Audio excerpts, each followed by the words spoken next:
Have you ever contemplated the unpredictability of the solid ground beneath your feet? Welcome to the world of earthquakes, an unpredictable natural phenomenon.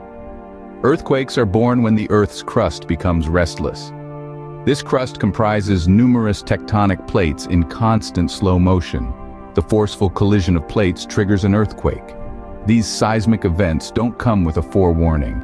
Suddenly, you might find yourself in the midst of tremors, disrupting your routine. Their unpredictability makes them perilous, leading to landslides, tsunamis, and building collapses, causing catastrophic aftermaths. Specific regions like California and Alaska are more susceptible to such seismic activities. Yet earthquakes can occur anywhere, anytime. Hence, a tremor beneath your feet could be a sign of an earthquake, requiring immediate precautions. So remember, when the ground starts shaking, it's an earthquake. Now, you wouldn't go to a surprise party without a gift, would you? So how about we prepare for our uninvited guest, the earthquake? Now let's imagine for a moment that an earthquake is like an unexpected, rather boisterous guest. It barges into your home unannounced and starts rearranging your furniture. Not the most polite visitor, is it? But just like you'd prepare for any surprise visitor, you've got to prepare for an earthquake. You see, being prepared for an earthquake is like having a secret stash of party favors for unexpected guests. It might seem unnecessary until the day you need it, and then suddenly, it's the smartest thing you did. So how do we prepare for this uninvited guest? Just like you'd stock up on snacks and refreshments for a party, you should have a disaster supplies kit on hand. This kit should be filled with all the essentials: water, non-perishable food, first aid supplies, and perhaps a deck of cards or two. Because who knows? You might have to pass the time with a game of solitaire until help arrives. But remember, just like you wouldn't leave your party planning until the last minute, earthquake preparedness should be a priority. You wouldn't want to be caught off guard when the ground starts shaking, would you? And just like you'd keep your guest list handy, it's essential to have a family emergency communication plan. You need to know where everyone is and how to reach them.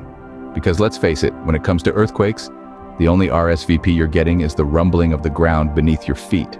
So, the key to handling our unexpected guest is preparation. It's about being ready to face the situation head-on with a well-stocked disaster kit, a solid family emergency plan, and a healthy dose of courage. Being prepared is half the battle won. But what happens when the ground actually starts to boogie?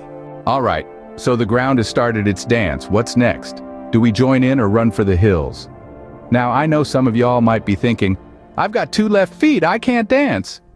Well, good news for you, because when the earth starts boogieing, our moves are simple, folks. We're playing a game of Simon Says.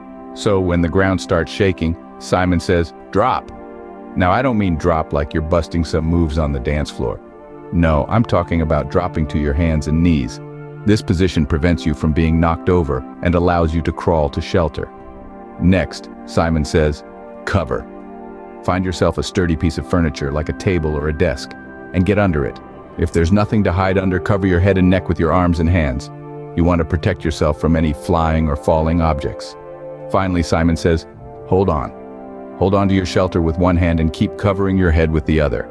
If your shelter moves, move with it. You're dancing with the quake now, remember? Now, folks, this ain't a joke. These steps could save your life. It's a serious dance, but with a bit of humor, we can make it less frightening. So when the earth decides it's time to shake things up a bit, just remember the rules of our little dance. Remember, when the earth starts its dance, we play Simon Says and drop, cover, and hold on. Phew, the ground has stopped partying, but guess what? The party is not over until the host says so. It's like when you've had a wild shindig at your house and the guests have gone home, but the cleanup is just beginning. Now this is where it gets serious, folks.